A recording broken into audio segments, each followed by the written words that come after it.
Welcome to icon news. నేను మీ పవన్ కృష్ణమూర్తి. రాష్ట్రంలో కొంతమంది మనుషులు సడన్‌గా ఎందుకు జ్ఞాపకం వస్తున్నారండి.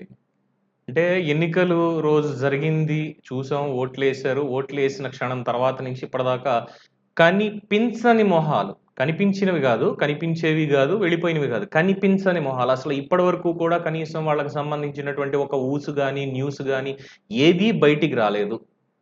ఎవరని అనుకుంటున్నారా?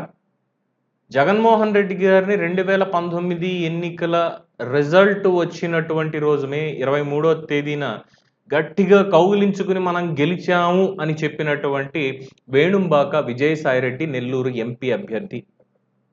సరే, ఆయన నైతికంగా ఓటమిని ఎలాగో ఒప్పేసుకున్నాడు. వేమిరెడ్డి అక్కడ నించునేసరికి ఆయన మీద అవాకులు చవాకులు పేలి ప్రచారం చేసి ఇదంతా అయిపోయింది. అయితే ఎందుకు విజయసాయిరెడ్డి ఇప్పటివరకు మళ్ళీ ఎక్కడా కనిపించలేదు, ఆయన మాట కూడా వినిపించట్లేదు, కనీసం ఆయనకి సంబంధించినటువంటి న్యూస్ ఎక్కడా బయటికి రాలేదు. అనుమానం వచ్చింది. సెర్చ్ చేశాను. ఎక్కడా కూడా విజయసాయిరెడ్డి ఫలానా చోట ఉన్నారు, విజయసాయిరెడ్డి ఫలానా ట్వీట్ చేశారు, విజయసాయిరెడ్డి ఇలా మాట్లాడారని ఎక్కడా లేదు. ఎక్కడా ఈ న్యూస్ సంబంధించి ఏదీ లేదు. అంటే ముందుగానే ఓటమిని ఒప్పేసుకున్నాను అనేటువంటిది, అంటే ఓవరాల్‌గా వైఎస్ఆర్‌సీపీ ఓటమి ఇలా ఉంది అని చెప్పేటువంటి ప్రయత్నం విజయసాయిరెడ్డి చేస్తున్నారా అనిపించింది. ఎందుకంటే 2014 నుంచి 19 వరకు మనం చూసినప్పుడు ఏం జరిగింది అన్న దాంట్లో స్ట్రాటజిస్ట్‌గా, సోషల్ మీడియా ఇన్‌చార్జ్‌గా మొత్తం ఇంకా మాట్లాడితే పార్టీలో A2గా ఆఫ్‌కోర్స్ జగన్మోహన్ రెడ్డి కేసుల విషయంలో కూడా ఆయనకి A2 అనే ట్యాగ్ అనేది ఉంది. సారీ, అక్కడ పార్టీలో నంబర్ 2 జగన్మోహన్ రెడ్డి తర్వాత ఎవరు అంటే కేవలం విజయసాయిరెడ్డి మాత్రమే అనేటువంటి పేరు చాలా స్పష్టంగా వినిపించింది. అందరికీ తెలిసిందే. సో, ఆ మూమెంట్‌లో కూడా ఆయన ఎటువంటి స్ట్రాటజీలు అప్లై చేశారు, ఏంటి అనేది మనం చూసాం. ఒక ఒక ఒక ఆడియో అనేది లీక్ చేయించి, చంద్రబాబుని తక్కువ అంచనా వేయడానికి లేదు, ఎలక్షనీరింగ్‌లో ఆయన మాస్టర్ మైండ్ అనేటువంటి ఒక ఆడియో మీకు గుర్తుండే ఉంటుంది. అలాగే పింక్ డైమండ్‌కి సంబంధించి వివేకానంద రెడ్డి గారి హత్య కేసుకి సంబంధించి గుండెపోటు వచ్చింది. గుండెపోటుతో మరణించడం చాలా బాధాకరం. నేను సంభ్రమాశ్చర్యాలకు లోనయ్యాను అనేటువంటి ఈ అబద్ధాలన్నిటినీ కూడా చాలా చక్కగా వండి వార్చినటువంటి విజయసాయిరెడ్డి వైఎస్ఆర్‌సీపీ విజయంలో ఎంతటి కీలక పాత్ర అప్పుడు పోషించారో అందరికీ తెలిసినటువంటి విషయమే. తర్వాత వాలంటీర్ల విషయంలో కూడా ఇప్పటివరకు ఆయన్ని ఆడిపోసుకోవడానికి గల కారణం ఏంటి అంటే, ఆ వాలంటీర్ల సీక్రెట్ బయటపెట్టింది ఆయనే.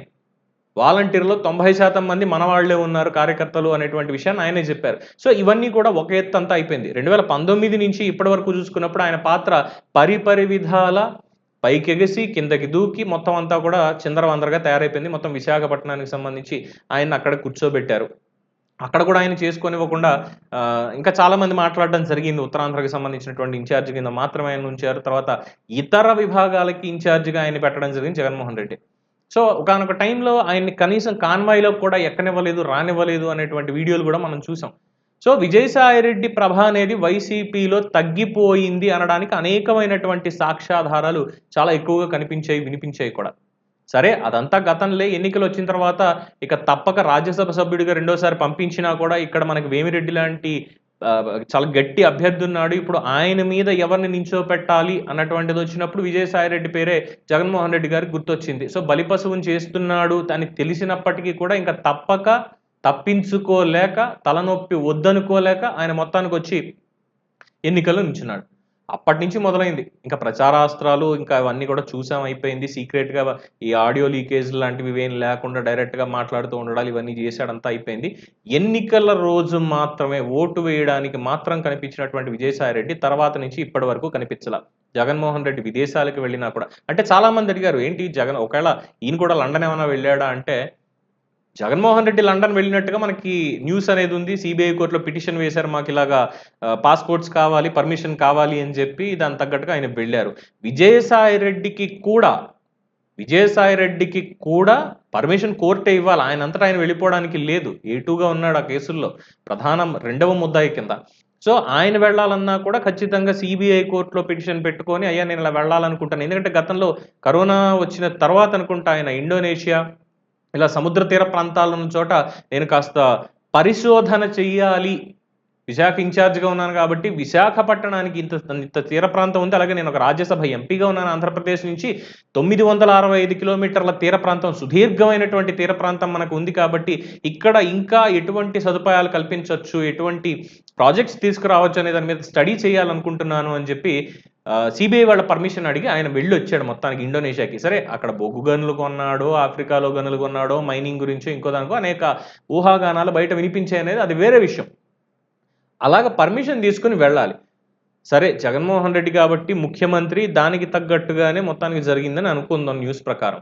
మరి విజయసాయి రెడ్డి గురించి న్యూస్ చెప్పాలి అంటే ఎవరికి ఇంట్రెస్ట్ లేదా? అట్లీస్ట్ ఎవరో ఒకళ్ళైనా సిబిఐ తరఫు నుంచి ఒక కానిస్టేబుల్ కానీ, లేదంటే ఆ కోర్టులో పిటిషన్ వేసినప్పుడు అక్కడ ఉండేటువంటి లాయర్లు ఎవరైనా సరే ఎవరో ఒకళ్ళు కనీసం బయటికి చెప్పకపోతారంటే ఎవ్వరు అడిగినా ఏం చెప్పలేదు. సో విదేశాలకి వెళ్ళినటువంటిది లేదు అనేది ఒకటి స్పష్టం అవుతుంది.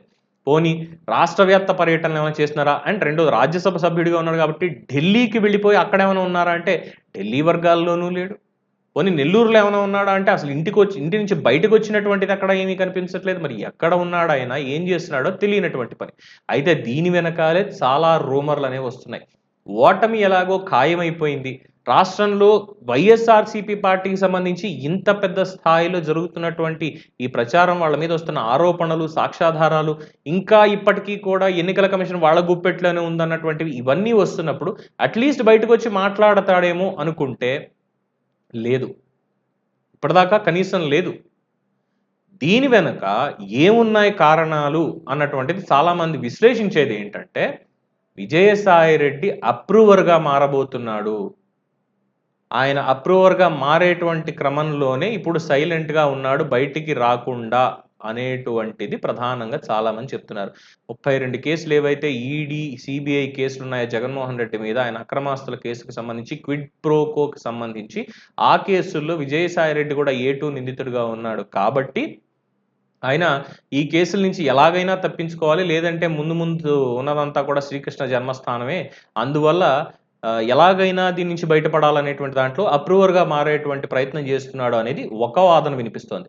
రెండోదొచ్చేసి తెలుగుదేశం పార్టీలో చేరాలనుకుంటున్నాడు, తెలుగుదేశం పంచకొచ్చేయాలనుకుంటున్నాడు విజయసాయి రెడ్డి అన్న వాదన ఇంకో పక్క నుంచి వినిపిస్తోంది. ఎందుకంటే తారక రత్న ఎక్స్‌పైర్ అయిపోయారు అన్‌ఫార్చునేట్‌లీ ఆ రోజు.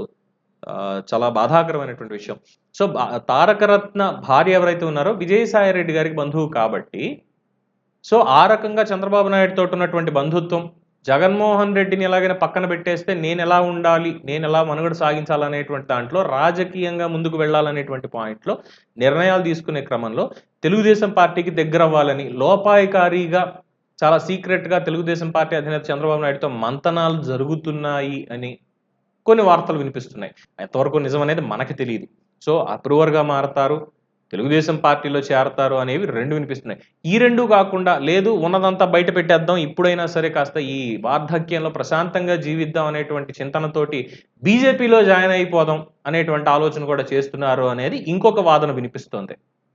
ఇవేవి నేనేదో నోటికొచ్చింది నేనేం చెప్పేయట్లేదండి. చాలామంది పెద్దలు మాట్లాడుకుంటుంటే విని నిజమా? కాదా? తెలుసుకొని మేబీ ఇలా జరగొచ్చేమో, జరగకపోవచ్చేమో అనేటువంటి దాంట్లో ఉన్నటువంటివి మాత్రమే మీ ముందుకు తీసుకొస్తున్నా. ఎందుకంటే మనిషి ఎక్కడా కనిపించట్లేదు. జగన్మోహన్ రెడ్డి గారంటే పర్మిషన్ తీసి వెళ్ళిపోయారు. మరి ఈయనైనా సరే కోర్టుకి ప్రతి శుక్రవారం వెళ్ళాలి గదా! లేదు ఈయన కూడా కేసులు పిటిషన్‌లనేవి పెట్టుకున్నాడు. అబ్సెంట్ పిటిషన్‌లు పెట్టుకున్నాడు. అనేక దాంట్లో డిశ్చార్జ్ పిటిషన్‌లు గూడా ఉన్నాయి. మొత్తానికి సీబీఐ కోర్ట్ ఇప్పటివరకు విచారించినటువంటి జడ్జి గారు ఆయన గూడా వెళ్ళిపోయాడు. మళ్ళీ కొత్త జడ్జి గారు రావాలి. మొత్తం మళ్ళీ విచారణ మొదటి నుంచి సాగాలి. అందరికీ తెలిసినటువంటి విషయమే. సో, దీని ప్రయత్నాల్లో ఏమైనా ఉన్నాడా? అనేటువంటి వాటి మీద అందరికీ అనేక అనుమానాలున్నాయి. సో, ఇప్పుడు wear is Vijayasai Reddy is the right person now? ఎందుకంటే దగ్గరకొచ్చేసింది. ఇంకొక 9 రోజుల్లో ఆంధ్రప్రదేశ్ రాష్ట్రానికి జరిగినటువంటి ఎన్నికల్లో రిజల్ట్ అనేది రాబోతోంది. మరి ఈ 9 రోజుల్లో అయినా ఈయన బయటకొస్తాడా? లేదంటే ఇప్పటివరకు కనిపించకుండా ఎక్కడున్నారు అనే దానికి ఏమన్నా మనకి న్యూస్ తెలుస్తుందా? వేచి చూడాల్సిందే. సో, మీరేమనుకుంటున్నారు? Where is Vijayasai Reddy? మీ అభిప్రాయాన్ని కామెంట్స్ రూపంలో తెలియజేయండి. చూస్తూనే ఉండండి ఐకాన్ న్యూస్. నేను మీ పవన్ కృష్ణమూర్తి.